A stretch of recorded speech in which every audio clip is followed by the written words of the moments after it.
अध्यात्म प्रेमी, भगवत भक्ती प्रेमी सुहृद जन, पुन्हा आपण बसच्या हॉलमधून स्वगृही आलेलो आहोत. राजकारणामध्ये बरीच माणसं स्वगृही येतात. आपलं काही तसं नाही आहे, पण आपलं स्वगृही आपण आलेले आहोत. आता नेमकं कुठं आपण आहोत, तर मध्ये एक कार्यक्रम होता, चांगला झाला तो ज्ञानतेची देव. पहिला भाग झाला. अजून 4 भाग आहेत आणि जेव्हा असतील तेव्हा मी तुम्हाला सांगतो. त्यात असे शनिवारी असतील या वेळेला तुमच्यातील काही मंडळी उपस्थित होती. त्यांना विचारा ते कार्यक्रम ऐकण्यासारखा आहे की नाही, आणि पुन्हा तुम्ही सगळे त्यासाठी या. हा चांगला कार्यक्रम होतो. तर त्याच्या आधीच्या शनिवारी आपण कुठे होतो, तर आपण कालिया मर्दन या पर्यंत होतो. कालिया मर्दन हे अजून सुरू झालेलं नाही, पण 2 मिनिटं खर्च करून या कालिया मर्दनावर काही बोलणार आहे. ते शांतपणे ऐका आणि मग भागवताकडे करूया. भगवान श्रीकृष्ण हा प्रभू रामचंद्रानंतर असा अवतार झालेला आहे की जो फक्त कृती करत नाही तर कृती सुद्धा करतो. भगवद्गीतेची सांगितली आहे, यदा यदा धर्मस्य ग्लानिर्भवति भारत संभवामि युगे युगे. हे श्रीरामानं केलंच आहे. श्रीकृष्ण ते करतोच आहे, पण श्रीकृष्ण पुन्हा सांगतोय, त्याला फार मोठं महत्व. आपल्या सगळ्या देवळातून त्या कालिया मर्दनाचं चित्र असतं, ते जर डोळ्यासमोर आणा. कालिया मर्दन मर्दन ते कालिया मर्दन 100 विषारी खाण्यावर त्याचं मर्दन म्हणजे चांगलं त्याला अक्षरशः मराठी आपल्या भाषेत चेचणं असं तो करतोय. पण कृष्ण चेचण्याचं काम हाताने करत नाही आहे, पायाने करतोय. आणि ते मर्दन नाही आहे, आपण तुम्हाला दाखवून देणार आहे, नर्तन आहे. श्रीकृष्ण नृत्य करतो. आणि हे चित्र आपल्या भारतीय परंपरेमध्ये आपण आता नव्यानं लक्षात घेण्याची गरज आहे. कारण आपल्या भारत देशाला त्या कालिया नागाप्रमाणेच दहशतवादी आतून आणि बाहेरून पोखरत आहे. अशा वेळेला गोवर्धन पर्वताला जसं फक्त कृष्णाची काठी पुरली नाही, कृष्णाची अंगुळी पुरली नाही, गोपाळाच्या काठ्या लागल्या, तसं आपण जे भारतीय नागरिक आहोत त्यांनी सजग राहण्याची गरज आहे. आणि आपल्या आसपास कोणी नाहीत ना, याचा शोध आपण घेण्याची गरज आहे. थोडक्यात कालिया मर्दनाचं ते चित्र, कालिया मर्दनाची ती कृती, हे केवळ देवळामध्ये शोभेचं चित्र नाही आहे, तो आपला आदर्श आहे. आता एकटा श्रीकृष्ण पूर्ण नाही आहे, आपल्या सगळ्यांना श्रीकृष्ण होण्याची गरज आहे. तरच आपला पवित्र देश आणि आपलं स्वातंत्र्य हे अबाधित राहू शकेल. हा सुद्धा भागवताचा संदेश आहे. त्या लोकमान्यांनी आपल्याला सांगितलंय भगवद्गीतेत की गीता धर्म हा राष्ट्रधर्म, जे फक्त तो भक्तीचा धर्म नाही आहे, तो शक्तीचा धर्म आहे. तो फक्त वंदनाचा आणि नमनाचा धर्म नाही आहे, तो नर्तनाचा आणि मर्दनाचा पण धर्म आहे. दोन्ही गोष्टींची धर्माला आवश्यकता असते. आणि धर्म भारवती 6. आपण धर्माचं रक्षण केलं तर धर्म आपलं रक्षण करतो.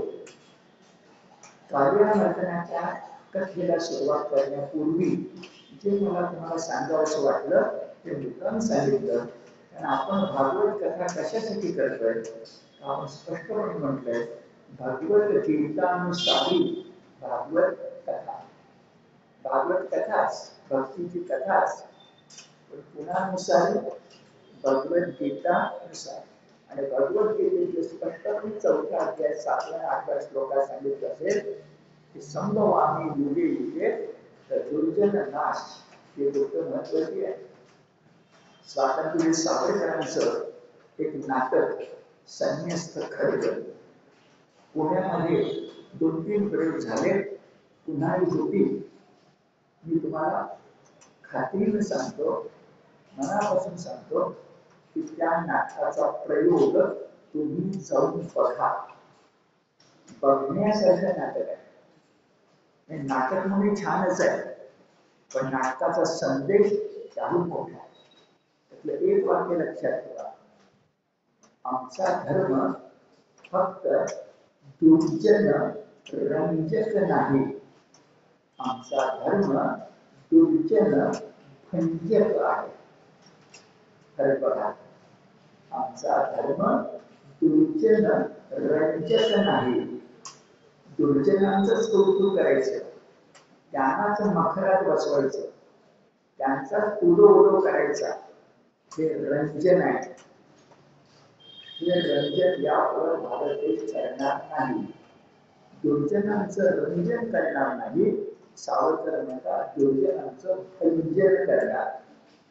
फरक आहे रंजन आणि भंजन. आणि हाच कालिया मर्दनाचा संदेश आहे असं प्रथम सांगून आता आपण भक्ती कथेकडे वळूया. हा कालिया नाग कुठल्या डोहात होता? यमुनेच्या. पण यमुनेच्या डोहात हा कुठे होता? तर गोकुळात नाही, वृंदावनात. त्यांना आपला गोकुळची वस्ती सोडली आहे आणि वृंदावनाची वस्ती केली आहे. आता कालिया हा शब्द आपण वापरतो, तिथं कालिय असा शब्द पण आहे. प्रश्न असा पडतो की या नाग सापाचं नाव काय आहे? तो आहे का आहे? काली आहे का कालिया आहे? तर शक्यता अशी आहे की संस्कृत मध्ये ते कालियच असेल. आपली मराठी भाषा व्याकरणाच्या भाषेत दीर्घांत आहे. म्हणजे आपण जरा ते शब्द मोठे करतो. म्हणजे शाप शब्द असेल, शाप, तर आपल्याला तो श्राप म्हटलं तर जरा बरं वाटतं. आपल्या तोंडी काय असतं बघा, श्राप. दुसरी गोष्ट सांगायची तर नेहमीच्या बोलण्यामध्ये आपल्याला वानर हा शब्द उच्चारता येईल, पण आपण काय म्हणतो? वानर. वानरचं वानर. मी तुम्हाला साधी उदाहरण सांगतो, समजावीत म्हणून. खरी उदाहरण फार वेगळी आहे भाषाशास्त्राच्या अभ्यासात, पण मी तुम्हाला खोलात येत नाही. ही जी दीर्घ प्रवृत्ती आहे ती मराठी भाषेची आहेच. मराठी भाषा आपली महाराष्ट्री अपभ्रंश पासून आलेली आहे.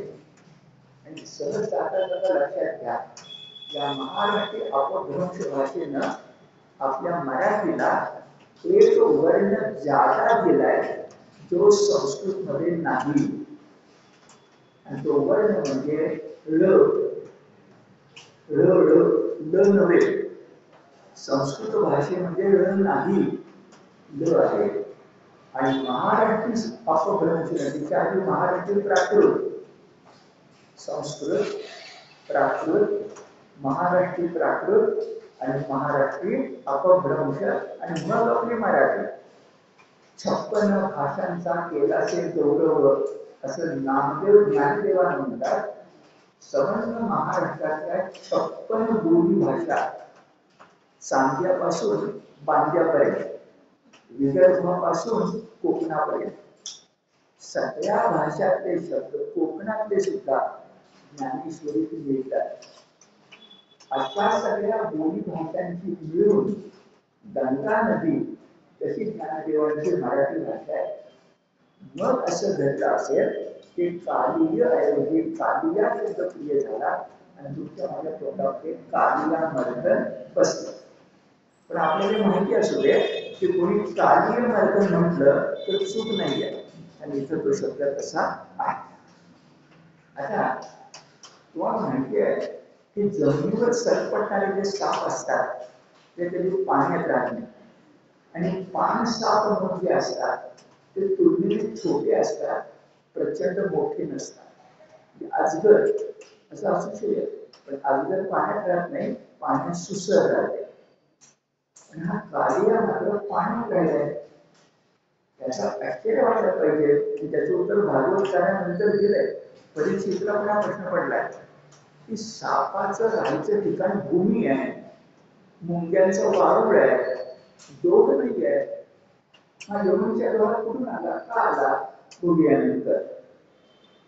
पण श्रीकृष्णाला प्रिय असणाऱ्या वृंदावनात गोप बालक जिथं वाळवंटात आनंदानं खेळतात त्या ठिकाणी आश्चर्यकारकरित्या एका दिवशी हा कालिया नावाचा नाग साप प्रचंड विषारी असणारा, कसा तो बघूया, प्रचंड विषारी असणारा यमुनेच्या डोहात ठाण मांडून बसला. नुसता बसला नाही, त्यानं सगळं यमुनेचं पाणी विषारी करून टाकलं.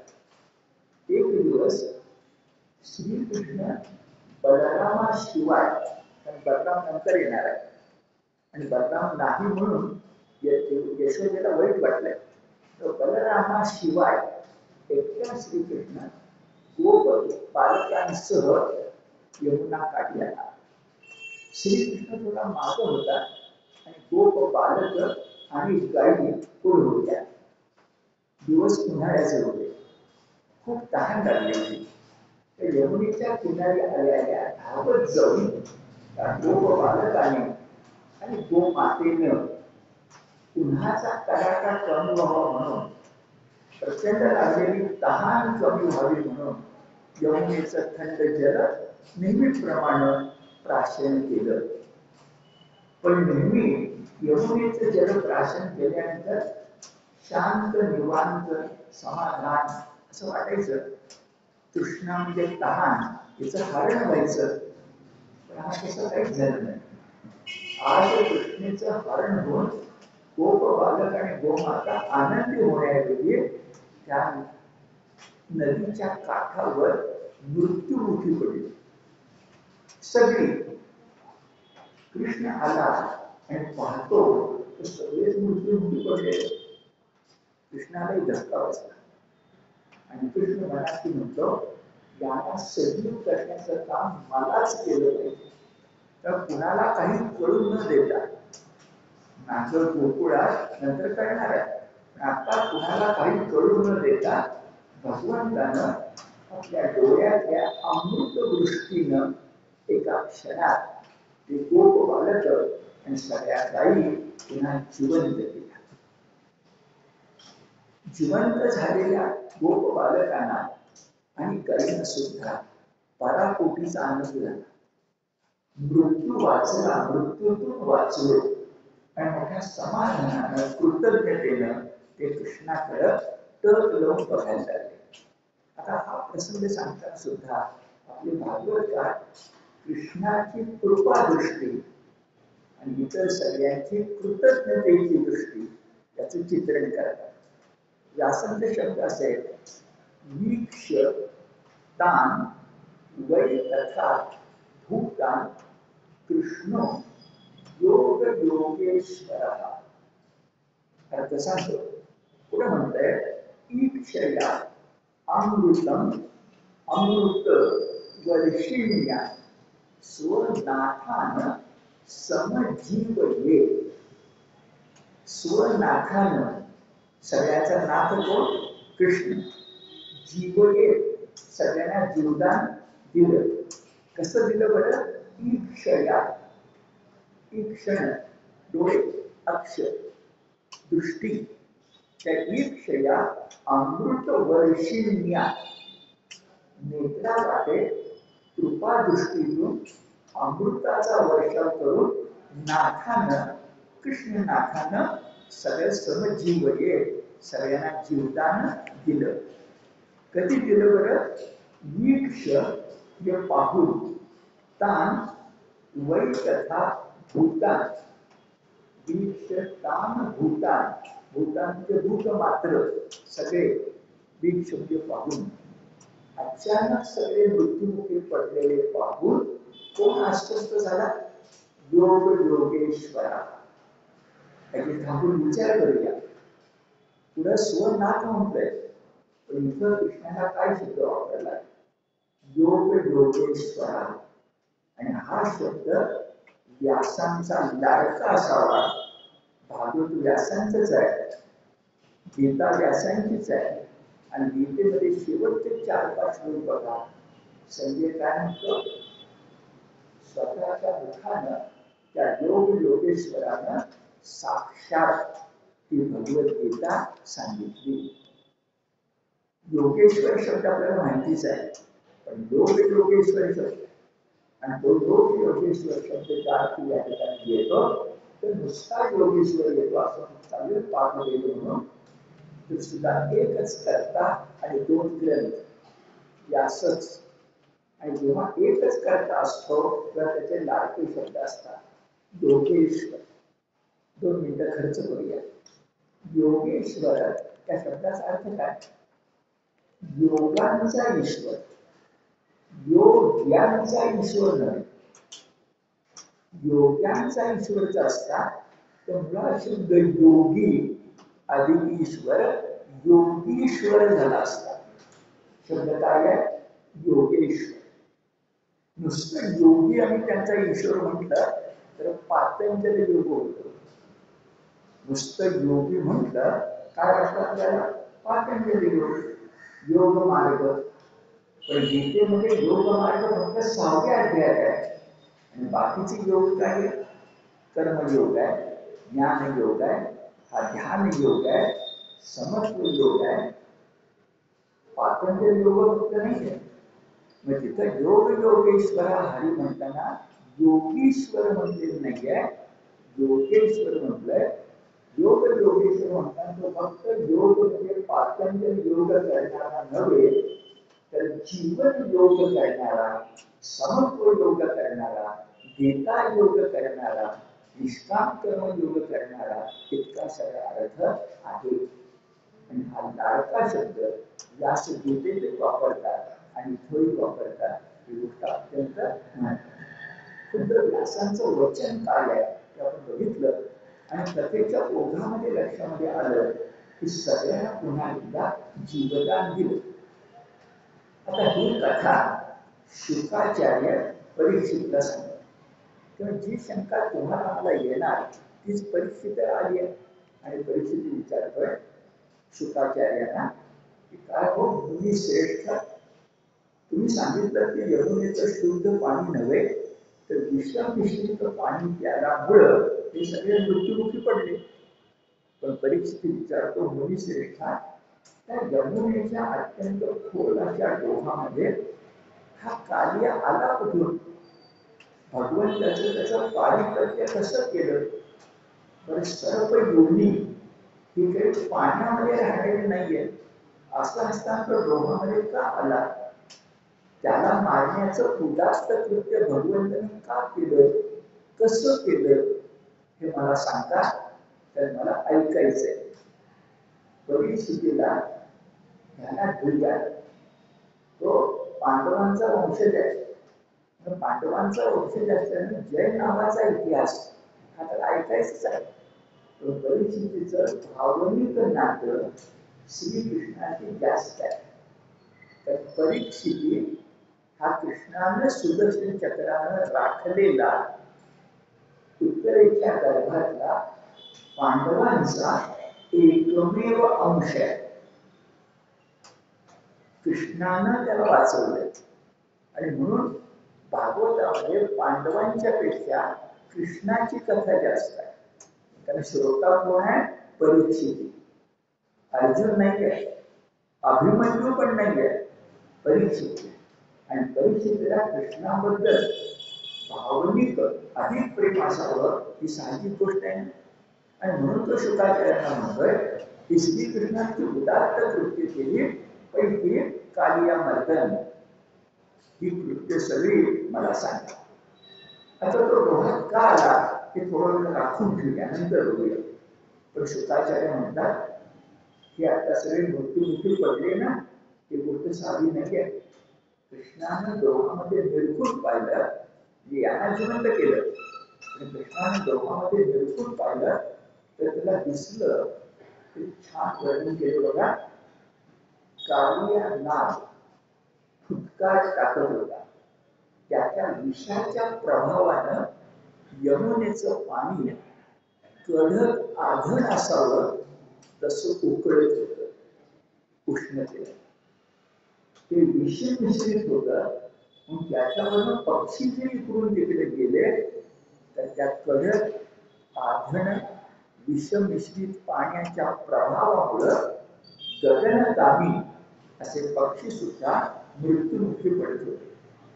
त्याच्यावर वारा वाहिला तर तोही विषारी होता. परिणामी काठावरची झाडं वठत होती. झाडावरचे पक्षी सुद्धा उडणारे आणि झाडावरचे पक्षी सुद्धा त्या विषारी वाऱ्याच्या स्पर्शानं मृत्युमुखी पडत होते. यमुनेचं पाणी इतकं दूषित झालं. आता कृष्णाच्या लक्षात आलं की आपण गोपबाल आणि गोमाता यांना जिवंत केलं, पण अजून फार मोठं कार्य करायला पाहिजे. आपण परत गेलो तर आपण सुरक्षित आहे. पण ह्या यमुनेचं पाणी जोपर्यंत विषमिश्रित आहे, मी पहिलं 5 मिनिटं बोललो की आठवा, जोपर्यंत दहशतवाद या जगामध्ये आहे तोपर्यंत कृष्णाला अवतार घ्यावा लागणारच. स्थिती आहे. व्यासाने स्पष्टपणे म्हटलंय की कृष्णाच्या लक्षात आलं की आपला अवतारच होईल दुष्टांचा संहार करण्यासाठी आहे. म्हणून कृष्णानं कमरेला बांधलेलं जे वस्त्र होतं ते घट्ट केलं. एखाद्या पैलवानानं आखाड्यामध्ये उतरावं तसं ठरवून आता तू यमुनेच्या पाण्यामध्ये उतरणार. आणि उतरत असताना पुन्हा व्यास महर्षी भगवद्गीतेतलेच शब्द वापरतात. मग भागवत आपल्या व्यासांचंच आहे.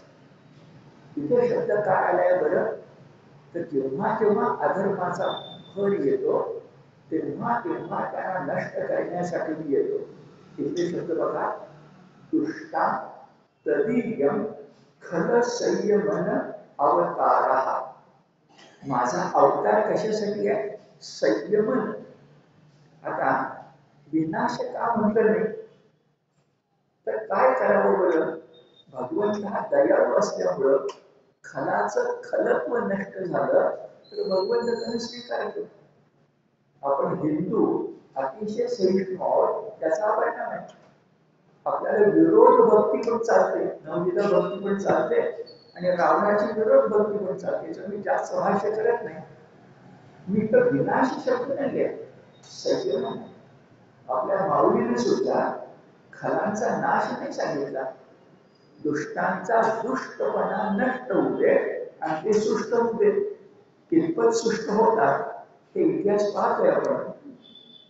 पण संतांचं कार्यच वेगळं आहे. क्षत्रियांचं कार्य वेगळं आणि साधूंचं कार्य वेगळं. आणि कृष्ण दोघांचा संगम आहे. तो भगवंत पण आहे आणि क्षत्रिय सुदर्शन चक्रधारी पण आहे. म्हणून शब्द आलाय संयमन. पण खलांचा म्हणून दुष्टां तदीयम खल संयमन अवतारः. तो वाचल्या क्षणी मला गीता आठवते, परित्राणाय साधूंना विनाशाय च दुष्कृता. आता एक गोष्ट प्रसंग तुम्हाला सांगतो. आपल्या महाराष्ट्र राज्याचं जे पोलीस खातं आहे त्या पोलीस खात्याचं बोधवाक्य काय आहे, तर सज्जनांचं रक्षण आणि दुष्टांचं निर्दालन ते कोर्टानं करायचं असतं. पोलीस निर्दालन करू शकत नाही. निग्रहणाय, त्या ठिकाणी जो निग्रहणाय शब्द आला आहे, सज्जनांचं रक्षण आणि खलांचं निग्रहण. हे खलांना निग्रहण, निग्रहण हा शब्द दोन्ही वाक्य कुठून आले त्याच्याबद्दल चर्चा केली जाताना अनेक माणसं शब्द सांगतात की ती भगवद्गीतेतून आली. आता काही चूक नाहीये, कारण आशय भगवद्गीतेतलाच आहे. पण खल निग्रहणाय असे शब्द भगवद्गीतेत नाही. पण शक्यता अशी आहे, मला माहिती नाही कधी घडलं ते, पण महाराष्ट्र पोलीस खात्याने जेव्हा हे बोधवाक्य स्वीकारलं, सदरक्षणाय खल निग्रहणाय, असे शब्द लिहिलेले नाहीये. इथं रक्षणाय नाहीये, पण निग्रहणाय आहे. म्हणून एक बोलून ठेवतो मी तुम्हाला, पोलीस खात्याने जेव्हा तेव्हा महाराष्ट्र पोलीस खात्याने स्वीकारलं असेल, त्या पोलीस खात्यातल्या कोणातरी संस्कृत ज्ञानी माणसानं भागवताचा शब्द घेतला असण्याची शक्यता आहे. मी ठाम विधान करत नाहीये, कारण पुरावा नाहीये, पण शक्यता आहे. कारण सदरक्षणाय हे नंतर आले, खल निग्रहणाय हे आधी आले. आणि खल निग्रहणाय शब्द चक्क भागवतात या दशमस्कंधात श्लोक अध्याय क्रमांक 16 मध्ये आहे, असं आपल्या लक्षामध्ये येईल. असं ध्यानामध्ये आपण घेतलं तर आपल्या ध्यानामध्ये येतं ते कार्य मर्दन खरं निग्रहण आहे. आणि निग्रहण आहे त्या कार्याचं निग्रहण म्हणजे अगोदर नर्तन केलं, मर्दन केलं आणि त्याला सोडून दिलं. निग्रहण आहे, आधी बोलत नाही मी, हे झालं. पण कृष्णाचं काम झालं होतं ना, गोपबालक जिवंत झाले होते, गोमाता जिवंत झाली होती, पण भगवंताचं कार्य तेवढ्याने संपत नाही ना. नवयुग आलं की नवयुगामध्ये युगंधर श्रीकृष्णाला यावंच लागतं. संभवामी युगे युगे. त्यांना कंबर कसली, आपला मराठी शब्द, त्यांना कंबर कसली आणि डोहामध्ये पेट धरत उडी मारली. वर्णन छान केले. उडी मारल्याबरोबर उडताना माणूस कसं करतो, उडी मारल्या क्षणी जोरानं लाटा उधळल्या, विषारी लाटा उसळल्या आणि किती लांब गेल्या. आता कथा सांगायची ते अद्भुत रसाला भागवतकार अद्भुत असं सांगतात की यमुनेच्या डोहातलं पाणी कृष्णाच्या उडीनं इतकं उसळलं की आपला एक हात, जे 2.5 किंवा 3 फूट, 400 हात पाणी उसळलं. अद्भुत रस आहे. आणि असं पाणी उसळल्यानंतर शांतपणे जगलेला तळाशी असणारा कालिया चिरून वर आला की माझ्या शांत जलाशयामध्ये सगळीकडे शांतता आहे, हा कोण फटिंगण घुसला आणि या ठिकाणी पाणी उधळलं बरं, चिरून तो वर आला. मग कृष्णाने गप्प बसाव केली. पण कृष्णाने कालियाला चिडवण्यासाठी तो वर आल्यानंतर अगोदर तो पाणी वर उसळून आला होता, जे लाटा होत्याच. तर बालकृष्णानं आणखी 2-2 हातानं पाणी उधळायला सुरुवात केली कालियाच्या अंगावर. म्हणजे मुळात लाटा होत्याच, तर भर चिडवलं लहान मुलासारखं. तर कृष्ण कालियाला चिडवलं, तेव्हा कालिया संतापला आणि कालिया नागानं, आता नाग साप येतो, त्याच्या मुखाच्या खाली जे शरीर आहे दोरीसारखं, त्याने कृष्णाला वेटोळे घातले. कसे वेटोळे घातले तर कृष्णाचं शरीर अत्यंत प्रेक्षणीय, कोमल, श्यामल घनासारखं सुंदर. त्याच्या मर्मस्थलावर म्हणजे हृदयावर या कालियानं दंश केला. अपेक्षा असे की इथं संपलं पाहिजे, पण कृष्ण पूतना मावशीचं विष पिऊन लहानाचा मोठा झाला होता, त्याला काय अडचण आहे, त्याचा काही परिणाम झाला. आणि मग त्याला घट्ट वेटोळा घातला. किती बारीक आणि छान वर्णन आहे बघा. घट्ट वेटोळा घातला, इतका मोठा घातला की त्यामुळं त्याच्या त्या वेटोळ्यामध्ये भगवान श्रीकृष्ण दिसेनास झाला. एवढंच नव्हे तर भगवान श्रीकृष्ण सुद्धा निश्चेत झाला, म्हणजे बेशुद्ध. कदाचित त्याचा मूर्तीच दिसत असेल. दिसतोय फक्त कालियाचा वेढा, काळ्या रंगाचा. तेव्हा काठावरचे गोप बालक अत्यंत अस्वस्थ झाले. त्यांना जाणवलं आपल्याला जीवदान मिळालं आणि कृष्णाचा बळी चालला आपल्यासाठी. ह्या कालियाच्या जखडलेल्या वेठातून बेशुद्ध झालेला कृष्ण पुन्हा जिवंत परत येईल ही शक्यता नाही. गोप बालक अत्यंत चकित झाले, दुःखी झाले, शोकमग्न झाले, मूर्छित झाले. काठावरच्या गाई बैल वासरांना सुद्धा बोलता येत नव्हतं. पण कृष्ण असा सापडलाय त्यांना कळत होतं, म्हणून ते दुःखातिरेकानं नेहमीपेक्षा जास्त हांबरू लागले, आपल्या भावना व्यक्त करायला लागले. आणि या सगळ्या वार्ता गोकुळामध्ये पोचण्याच्या आधी कृष्ण जेव्हा काली अशी लढाई करत होता, तेव्हा गोकुळामध्ये अत्यंत मोठी दुष्चिन्ह होत होती. आकाशात धूमकेतू दिसणं, सोसाट्याचा वारा सुटणं, एकदम झाडं खाली पडणं, असं काहीतरी, कुत्री ओरडायला लागणं, दुष्चिन्ह ही गोकुळामध्ये होऊ लागली. आणि मग देवकी म्हणायला लागली, यशोदा म्हणायला लागली, साहजिकच आहे, गोकृष्ण उभे आहे, बघते तो कृष्णाचा पत्ता नाही, गोप बालकही नाही. आणि आईला कसा राग येतो बघा, तिला समोर बलराम दिसला. तर ते रागाने त्याला म्हणाली, बलरामा तू इथे आहेस आणि कृष्ण कुठे गेला? आणि काय तू मोठ्या दादा कृष्णाला एकट्याला सोडलंस, म्हणून बलराम मगाशी नव्हता, आणि तुला काय काय करणारे बघूया. तो बलरामावर राग काढला. बलराम म्हणाला, काय काळजी करू नका, कृष्ण तिकडे आहे. आता भागवत काय सांगतात, बलरामाला कळत होतं की काय तिकडे चाललंय, आणि बलरामाला खात्री पण होती की काही होणार नाहीये, पण आईला कोण सांगणार? तर तो काय आईची समजूत भरू शकला नाही. मग नंद, प्रौढ गोप, नंतर आपली यशोदा आणि तिच्याबरोबर बलराम, ही सगळी स्वारी त्या ठिकाणी आली.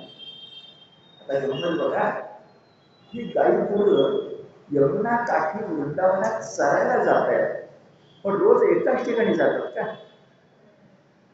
एका ठिकाणी जाणं शक्य नाही, कारण त्याचं गवत संपल्यानंतर दुसऱ्या ठिकाणी जायला पाहिजे ना. त्यांना प्रश्न पडला, आता कृष्ण गेलाय कुठं? त्या भागवतकार छान वर्णन करतात की यशोदेनं ज्या ठिकाणी पायानं दबलेलं गवत होतं, त्याचा मागोवा घेत घेत ती काठाकडे निघाली. आणि लगेच कृष्ण हा परमेश्वर असल्यामुळं त्या दबलेल्या पाऊल खुणामध्ये काय काय दिसलं, तर भगवंत हा भगवंत असल्यामुळं जी त्याच्या पायावर चिन्ह होती त्याचे ठसे दिसले. शब्द वापरलाय, कमल, यव, अंकुश, वज्र आणि ध्वज. आता आपल्याला नाही कळणार, पण ते ठसे त्या यशोदेला कळले आणि तिच्या लक्षामध्ये आलं की कृष्ण या वाटेने गेला. सगळेच कोणी त्या वाटेने निघाले. जाऊन बघतात तर गोप बालक रडतायत, गाई हंबरतायत, आणि समोर बघतात तर कृष्ण निश्चेष्ट आहे. आणि कुठं?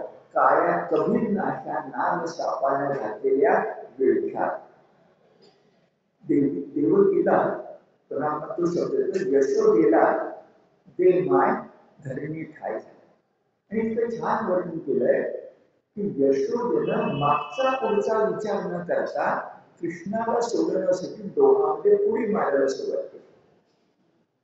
नंदानं सुद्धा फारसा विचार न करता उडी मारायला सुरुवात. साहजिक आहे, तेव्हा त्यांना सावरायचं काम बलरामाने केले. म्हणून तो आहे बरोबर.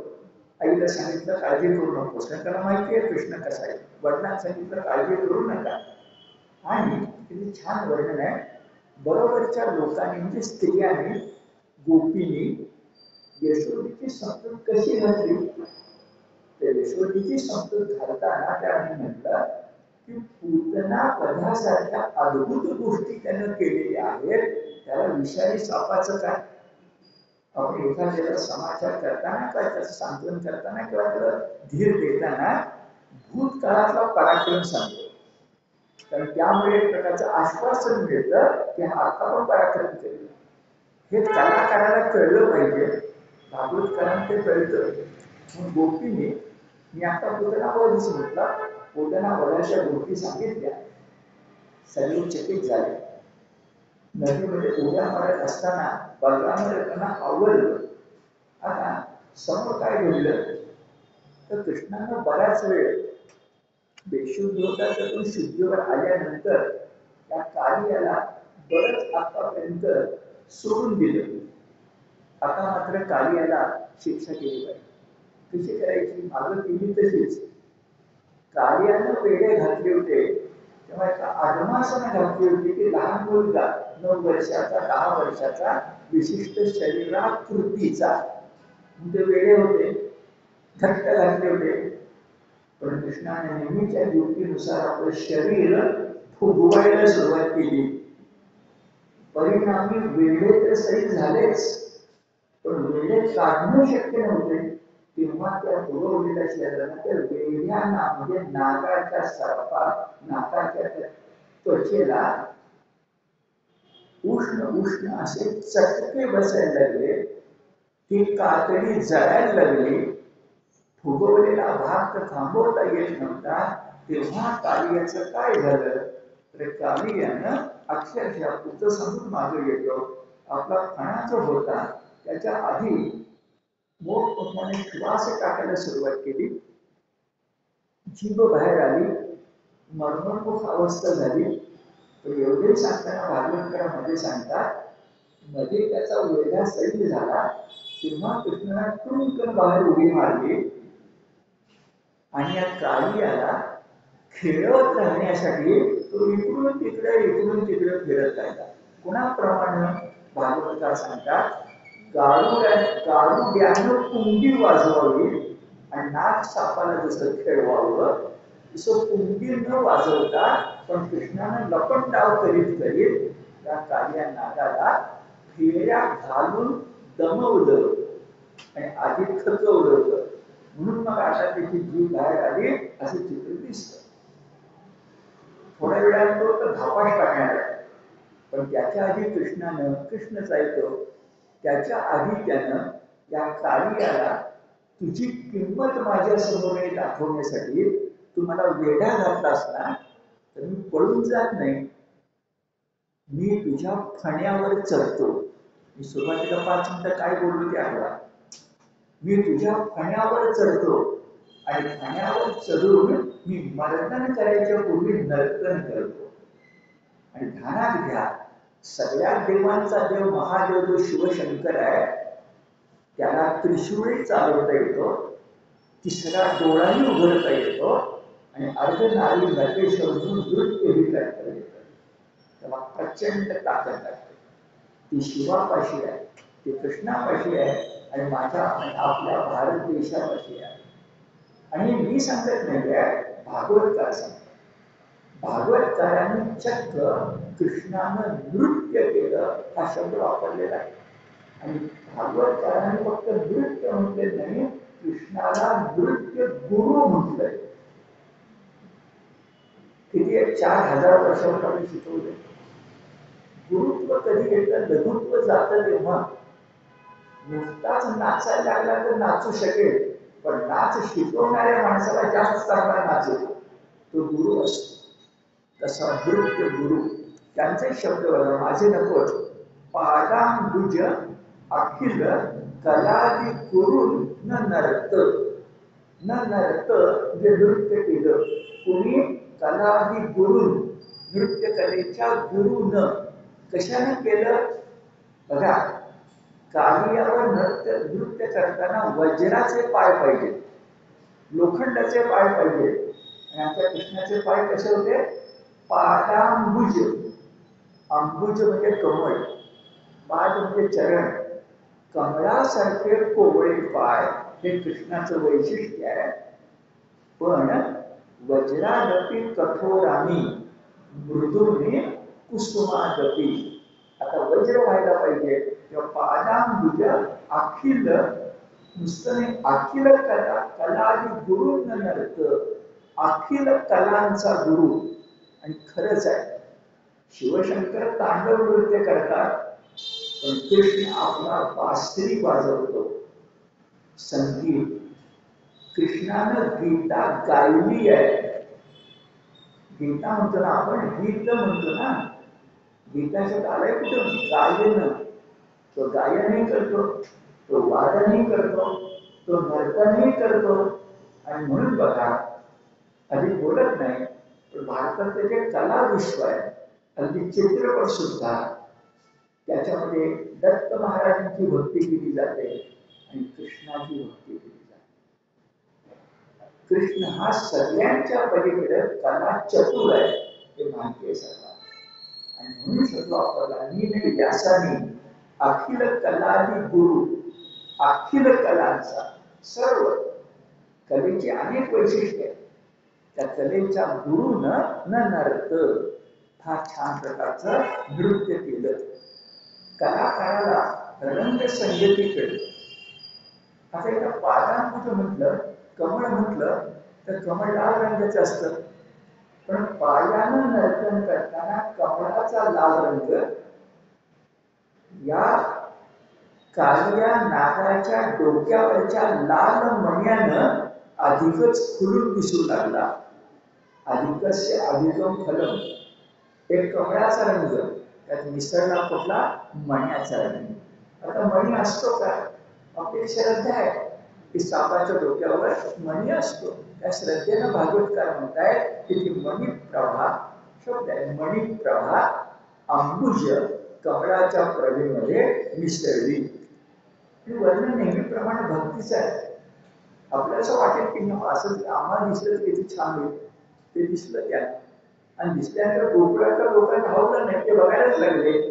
पण आकाशाच्या देवांना पण राहवलं नाही. कधी कधीच बघायला मिळणारे नृत्य आहे ना.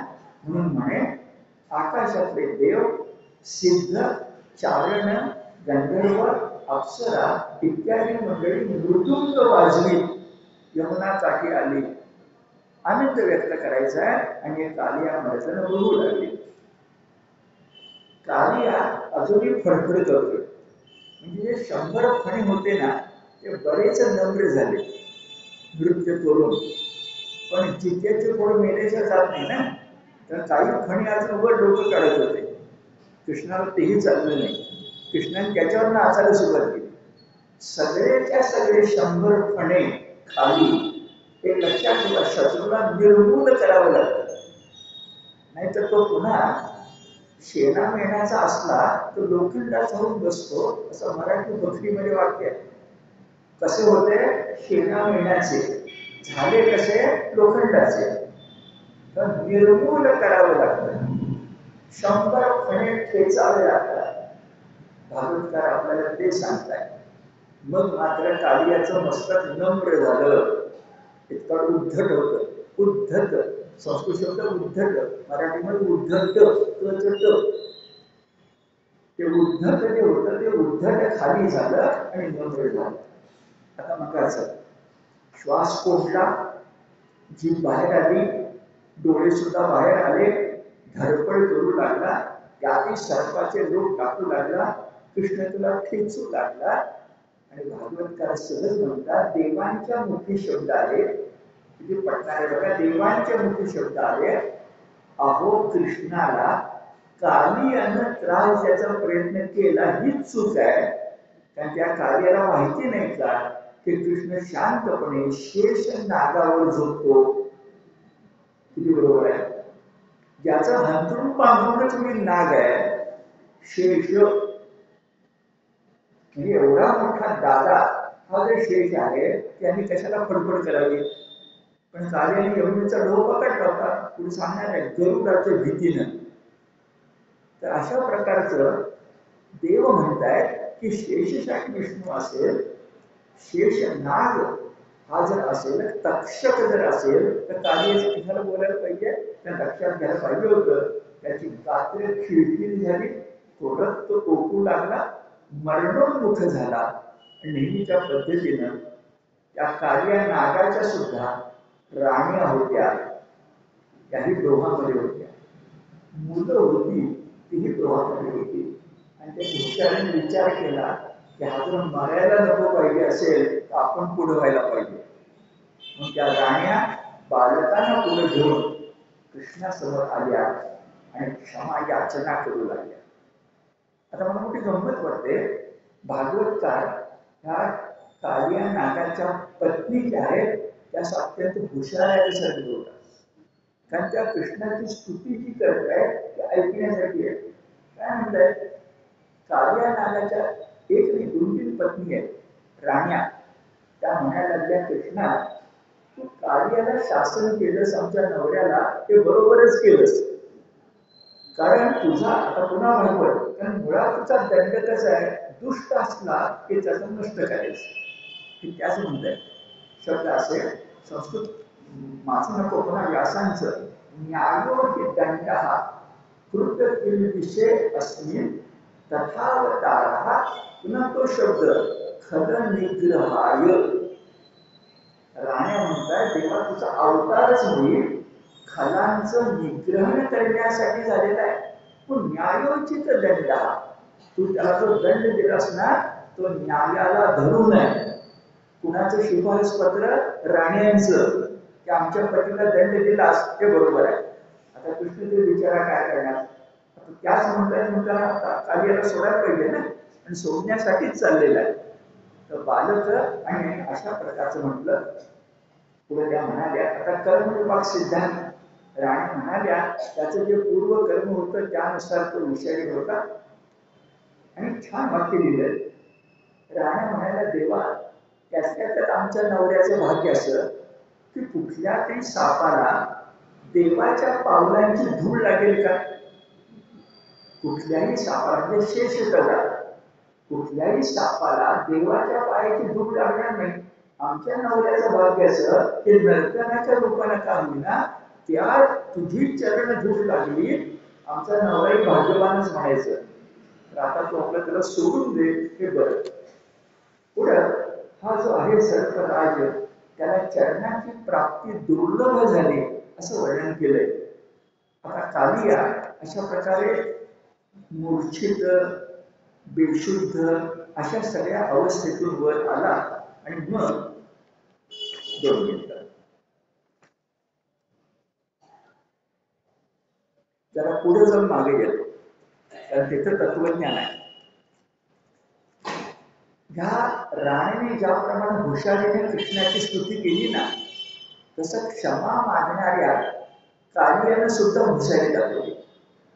कालिया म्हणायला लागला देवा काय करावं बरं, आम्ही मुळामध्ये सर्व तामसच. तुला गीतेची भाषा आहे पुढे येणार आम्ही सर्व मुळामध्ये तामसच. त्यामुळे आम्हाला फार चटकन राग येतो. पुन्हा राग आला की तो बराच काळ टिकतो. तो सांगतोय सगळं. आम्हाला राग येतो तो बराच काळ टिकतो. दुसरं असं की आमचा जन्मतः जो दुष्ट स्वभाव आहे तो आम्हाला सोडवत नाही आणि म्हणून आम्ही इथं करत होतो. आता चुकलं माझं मला क्षमा कर असं तो म्हणायला लागला तेव्हा भगवंताने त्याला सोडून दिलं. सोडताना काय सांगितलं 2 मिनिटांना सांगितलं. पण आता मागे येऊया आणि पुन्हा बघा भगवद्गीतेचा भागवतावर किती प्रभाव आहे. आपण सगळे लक्षात घेऊया की भगवद्गीता जर आपण इतरांना सांगणार असतो तर विषयात करतो आणि आजच्या काळात ते महत्वाचं आहे. तुम्हाला मला भगवद्गीतेचा प्रसार करायचा असेल तर 700 श्लोक पाठ करा, 12 अध्याय पाठ करा, 15 अध्याय पाठ करा असं तुम्ही सांगायला गेला फारसे लोक ऐकतील असं नाही आहे. पण त्यांना पटणाऱ्या भाषेमध्ये सांगा की भगवद्गीतेने सगळ्यात मोठं मानसशास्त्र काय सांगितलं असेल तर त्रिगुण. लोकांना कळणाऱ्या भाषेत बोलायचं सायकोलॉजी मानसशास्त्र काय आहे त्रिगुण. आणि सगळ्या जगातले दुःख संपवायला हा उतार आहे की माणूस जन्मास आला ना त्याचं सत्व आहे रज आहे तम. गीता काय शिकवते आपण एकच वाक्य बोलायचं. गीता शिकवते की तम जो तुमच्यात आहे तो नष्ट करा. राजस नष्ट करता येतो का नाही. राजस नसेल तर महत्वाकांक्षा कुठून, अभ्यास कुठून, ऐश्वर्य कुठून, साम्राज्य कुठून असं ते राजस. राजस राजासारखा म्हणायचं खरं नाहीये. त्या राजसाला चौकटीत ठेवा, याला नष्ट करा. विनोबा म्हणतात त्याला मारूनच टाका आणि या कैद्याच्या पायावर गोळी मारा, छातीवर मारू नका. बघा किती छान आहे विनोबाचे शब्द. तामसच्या छातीवर गोळी म्हणून दे, राजसच्या पायावर गोळी आणि सात्विकाला सोन्याचा मुकुट. सात्विक वाढवा अशी गीता तुम्हाला शिकता येईल असं तुम्ही लोकांना सांगा की गीता सगळ्यांना आवडेल. आम्ही अलीकडे हा प्रयोग करायला लागलोय असं तुमच्या लक्षामध्ये येईल. आता इथून पुन्हा भागवतात येईल. भागवतात सुद्धा कृष्णाचं वर्णन करताना विलक्षण शब्द भागवतकार व्यासाने वापरलाय, तो म्हणजे गुणप्रदीप. पण आपल्याला कळतच नाही गुणप्रदीप म्हणजे काय. चांगल्या गुणांचा दिवा, गुणप्रदीप. जुन्या काळात गरम अभ्यासाचं पुस्तक होतं भक्ती मार्ग प्रदीप. गुणप्रदीप म्हणजे काय, गुणांचा प्रदीप. म्हणजे नेहमीचे गुण नाही येतो, ते त्रिगुण आहे. स्पष्टपणे म्हणते बघा, नमो गुणप्रदीपाय गुणात्म आच्छादनाय गुणवृत्ती उपलक्षाय गुणद्रष्टे स्वसंविदे. मी थोडा वेळ खर्च करून तुम्हाला महत्वाचं सांगतो. आपल्या ज्ञानेश्वरांना चांगदेव 65 मध्ये चांगदेवाला उपदेश करताना सगळ्यात आवडलेला शब्द कोणता असेल तर संविद अर्थ. त्याचा अर्थ ज्ञान असा आहे. संवित्ती याचा शब्द आहे ज्ञानदेवाचा, त्याचा अर्थ आत्मज्ञान आहे. आणि ज्ञानदेव झाले 13व्या शतकात इसवी सनाच्या, आणि मी बोलतोय इसवी सन पूर्व 2000. शब्द तोच आहे. हे आपल्या भारतीय संस्कृतीचं वैशिष्ट्य आहे की जे वेदात आहे तेच असतात. आमच्या संस्कृतीची धारा सनातन आहे. हा शब्द महत्वाचा आहे. सनातन म्हणजे शाश्वत. आपण सनातन धर्म का म्हणतो, सनातन याचा अर्थ शाश्वत. मग स्वसंविद तो भगवंत कसा आहे, ज्ञान असणार. आणि खरंच आहे ना, आत्म्याचं ज्ञान म्हणजे परमात्म्याचं ज्ञान. मग परमात्मा कोण असणार, ज्ञानसिंधी, ज्ञाननिधी, संविद. माझं काय काय म्हटलंय, गुणद्रष्टा, गुणवृत्ती, गुण आच्छादन आणि गुणप्रदीपाय. आता बघा, गुणप्रदीपाय म्हटलं असतं तर साधा अर्थ झाला असता, पण गुण आच्छादनाय म्हटले काय आहे, गुणांनी झाकलेला. परमेश्वर नाही, आपण. खरंच बघा, आपण सगळेजण त्रिगुणांनी झाकलेले आहोत. झाकलेले म्हणजे काय, कोण कधी डोकं वर काढेल सांगताच येत नाही. तुमचं माझं असंच होतं की नाही, आज तुमच्या कुणाशी तरी बोलतोय, गोड बोलतोय, एकदा मला राग येतो आणि त्याला कळतच नाही, मी रागवायला लागतो. काय माझंच सांगतो तुम्हाला, इतर कोणाचं नको. काय झालं माझं, काय नाही, राजासाठी तामस गुण वर आले, आम्ही खाली दाबत होतो बरोबर आले. आच्छादन बाजूला झालं, पांघरून, मुखवटा, अलंकार बाजूला झाले, पुढचं दिसायला लागलं. आणि ते काय म्हणून सुंदर असल्याच असं नाही, सौंदर्य प्रसादन झालेलं नाही, मग कसं असणार. आधी बोलत नाही, गुण आच्छादनाय. आणखी काय म्हटले बरं, गुणवृत्ती. नुसतं गुणवान माणूस म्हणतो तर वृत्ती शब्द कुठे येतो, पण राजस वृत्ती असते, तामस वृत्ती असते, सात्विक वृत्ती असते. आणि वृत्तीचा संग्रह म्हणजे आपण असतो. लाटा अनेक, समुद्र एक. त्रिगुणाच्या लाटा अनेक, मी आहे तो कायम आहे.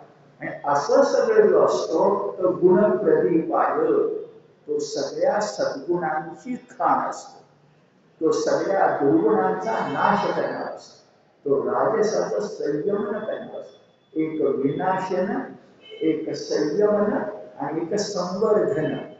सात्विकाचं काय करायचं, संवर्धन. दासबोध हे सांगतो, सात्विकाचं संवर्धन, राजसाचं संयमन. वाईट नाही आहे, पण संयम पाहिजे, संयमन. आणि याचं निर्धारण. आता हे शब्द तर या ठिकाणी म्हटलं, पुन्हा ऐका, नमो गुणप्रदीपाय गुणात्म आच्छादनाय गुणवृत्ती उपलक्षाय. उपलक्षाय म्हणजे दिसणे आणि पाहणे. तर गुणवृत्ती उपलक्षाय गुणद्रष्टे, पाहणे. कोण, स्वसंविदे. ज्ञानाच्या ठिकाणी, आत्मज्ञानाच्या ठिकाणी सगळं येतं. हे आपल्याला स्वच्छपणे 10वा अध्याय, आपलं दशम स्कंद 16वा अध्याय 46वा श्लोक, 10, 16, 46 हाच पुरावा आहे की भागवत आणि भगवद्गीता यांचं आंतरिक नातं आहे. ते योग योगेश्वर या शब्दातही आहे आणि त्रिगुणाच्या आतापर्यंतच्या वर्णनातही आहे. आता एक थोडं बोलून थांबूया की कालियाला क्षमा केली जा म्हणून सांगितलं. मग त्याला सांगितलं की आता पूर्वी तू समुद्रामध्ये एक द्वीप होतं, रमणक द्वीप नावाचं. नाव छान असतात, रमणक द्वीप. द्वीप म्हणजे बेट, खाली समुद्र आहे. तिथं तू राहत होतास, म्हणजे समुद्रामध्ये द्वीपावर, भूमीवर. तिथून तो कालियानाथ इथं आला. का आला बरं? तर गरुडाच्या भीतीने आला. तर काय गरुडाची भीती होती पुढच्या शनिवारी सांगतो. पण गरुडाच्या भीतीने आला. किती छान आहे बघा, कृष्णाने सांगितलं. हे भागवत कसं अनुभव आहे बघा. कृष्णाने सांगितलं हे कालिया, तुझ्या खाण्यावर मी नृत्य केलं की नाही, आता माझ्या पायाचे ठसे तिथं कायम राहिले. तर आकाशातल्या गरुडाला कृष्णाची पावलं दिसणार आहे, म्हणजे विष्णू या आपल्या मालकाची पावलं दिसणार आहे. तेव्हा तुला खायला तू काही खाली येणार नाही. तर गरुड खातो आपल्याला माहिती आहे, किती चांगलं घडलं बघा. नर्तन झालं, मरणही चुकलं, पण छान घडलं ते. कृष्णाची पावलं खाण्यावर काय झाली, कायमचं गरुडाचं भय गेलं. तर त्या गरुडाच्या भीतीनंच हा रमणक द्वीप सोडून यमुना नदीच्या डोहामध्ये आला होता असं लक्षात येईल. आणि गरुडाला यमुनेची भीती होती आणि याला गरुडाची भीती होती. काय हे गडबड पुढच्या शनिवारी आपण बघू. पण छान वाटलं आमच्या कालियाला आणि सुखानं तो आपले कृष्णाची पदचिन्ह मिरवत गेला. म्हणून बघा आपण साधू संतांची पदचिन्ह वंदनीय मानतो. एक देवाची पदचिन्ह, दत्तात्रेयांच्या पादुका, नाहीतर संतांच्या पादुका, या दोनच वारीची पालखी निघते. तुम्हाला सगळ्यांना माहिती. ठीक आहे, थांबू.